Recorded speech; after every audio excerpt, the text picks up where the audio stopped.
দর্শক, বলছিলাম আজ অমর 21শে ফেব্রুয়ারি শহীদ দিবস এবং আন্তর্জাতিক মাতৃভাষা দিবস। রাষ্ট্রভাষা বাংলার দাবিতে পাকিস্তানি শাসকের বুলেটের সামনে দাঁড়িয়ে যারা জীবন উৎসর্গ করেছিলেন, যাদের আত্মত্যাগে বাঙালি পেয়েছে ভাষার অধিকার, ফুলেল শ্রদ্ধায় আজ তাদের স্মরণ করছে জাতি।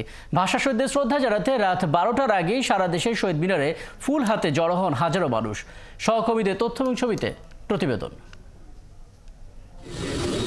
21-এর প্রথম প্রহরে ময়মনসিংহ নগরীর টাউন হল প্রাঙ্গণে কেন্দ্রীয় শহীদ মিনারে শহীদদের ফুল দিয়ে শ্রদ্ধা নিবেদন করেন ময়মনসিংহের বিভাগীয় কমিশনার মুক্তার আহমেদ। পরে জেলা প্রশাসক, বীর মুক্তিযোদ্ধা সহ নানা শ্রেণী পেশার মানুষ শহীদদের স্মৃতির প্রতি ফুল দিয়ে শ্রদ্ধা নিবেদন করেন। আগের থেকে পরিবেশটা অনেকই ভালো, সবাই স্বতঃস্ফূর্তভাবে অংশগ্রহণ করছে। সকল শ্রেণী মানুষের মিলেমিশে যেন আমরা এই দেশে শান্তি শৃঙ্খলাভাবে বজায় থাকতে পারি, যেন আর কোনো স্বৈরাচার না আসে। 21-এর প্রথম প্রহরে বিভাগীয় কমিশনার ও রেঞ্জ ডিআইজি বরিশাল কেন্দ্রীয় শহীদ মিনারে শ্রদ্ধাঞ্জলি নিবেদন করেন। এছাড়াও মুক্তিযোদ্ধা সংসদ, নগর বিএনপির নেতাকর্মীরাও শহীদ মিনারে শ্রদ্ধাঞ্জলি নিবেদন করেন। আমরা এই সেই 52-র ভাষা আন্দোলন, 71-এর স্বাধীনতা, এই জুন জুলাইয়ের এই গণ অভ্যুত্থানকে স্যালুট জানাই। লক্ষ্মীপুরেও বিনম্র শ্রদ্ধায় ভাষা শহীদদের স্মরণ করা হয়েছে।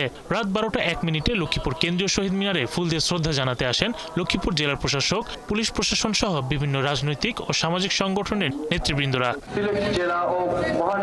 এদিকে সিলেট কেন্দ্রীয় শহীদ মিনারে মুক্তিযোদ্ধা সংসদ সিলেট জেলা কমান্ডের পক্ষ থেকে শহীদ বেদিতে ফুলেল শ্রদ্ধা নিবেদন করেন সিলেটের বিভাগীয় কমিশনার খান মোহাম্মদ রেজাউন নবী। এ সময় দেশ ও জাতির সংকটে সবাইকে ঐক্যবদ্ধ থাকার আহ্বান জানান তিনি। আজকে তাদের জন্য প্রকাশনা, তাদের স্মরণে আমাদের আলোচনা, তাদের স্মরণে আমাদের সঙ্গীত, তাদের স্মরণে আমাদের সবকিছু।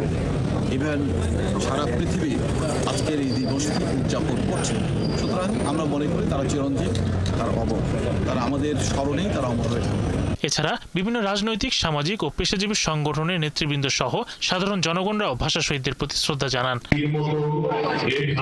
খুলনায় ভাষা শহীদদের প্রতি মুক্তিযোদ্ধাদের শ্রদ্ধা নিবেদনের মধ্য দিয়ে শহীদ হাদিস পার্কে প্রথম প্রহরের আনুষ্ঠানিকতা শুরু হয়। এরপর একে একে বিভাগীয় ও জেলা প্রশাসন সহ বিভিন্ন রাজনৈতিক, সামাজিক ও সাংস্কৃতিক সংগঠনের পক্ষ থেকে শ্রদ্ধা নিবেদন করা হয়। সময়ের সাথে সাথে সাধারণ মানুষের স্বতঃস্ফূর্ততা বাড়তে থাকে শহীদ হাদিস পার্কের শহীদ মিনারের বেদিতে। শরীফ আজাদ প্রীতম, ৭১।